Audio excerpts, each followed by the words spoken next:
पावसाळ्यापूर्वी नाल्यांची सफाई न झाल्यास आंदोलनाचा इशारा, पारोळा रोड परिसरातील नागरिक आक्रमक। शहरातील पारोळा रोड परिसरातील नाल्यांमध्ये मोठ्या प्रमाणावर घाण साचल्याने स्थानिक नागरिकांच्या आरोग्याचा प्रश्न गंभीर बनला आहे। पावसाळ्याच्या पार्श्वभूमीवर या नाल्यांची तातडीने साफसफाई करावी, अन्यथा तीव्र आंदोलन छेडले जाईल, असा इशारा ॲड. पंकज गोरे यांनी महानगरपालिका प्रशासनाला दिला आहे। मध्यवर्ती भागात असलेल्या या परिसरात दिवसभर नागरिकांची मोठी वर्दळ असते। असे असूनही गेल्या 2 महिन्यांपासून नाल्यांमध्ये कचरा साचलेला आहे। यामुळे परिसरात प्रचंड दुर्गंधी पसरली असून नागरिकांचे आरोग्य धोक्यात आले आहे।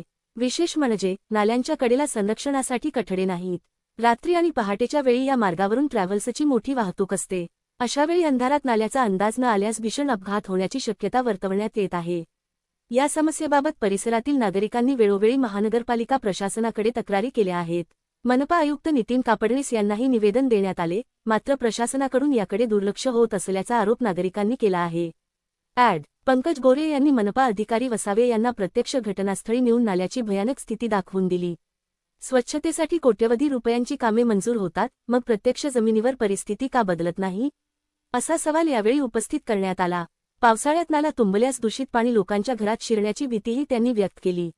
8 दिवसांचा अल्टिमेटम। येत्या 8 दिवसांत नाल्यांची साफसफाई करून सुरक्षेसाठी कठडे बसवण्यात यावेत, अशी मागणी करण्यात आली आहे। या मुदतीत उपाययोजना न झाल्यास तीव्र आंदोलन करण्याचा इशारा ॲड. गोरे यांनी दिला आहे। तसेच शहरातील इतर भागांतील नाल्यांची अशीच स्थिती असल्यास नागरिकांनी भगवान चौक येथील शिवसेना उद्धव बाळासाहेब ठाकरे कार्यालयाशी संपर्क साधावा, असे आवाहनही करण्यात आले आहे। यावेळी उपमहानगरप्रमुख पंकज भामरे, विभागप्रमुख सागर साळवे, सौरभ जवराळ, ज्ञानेश्वर देवरे,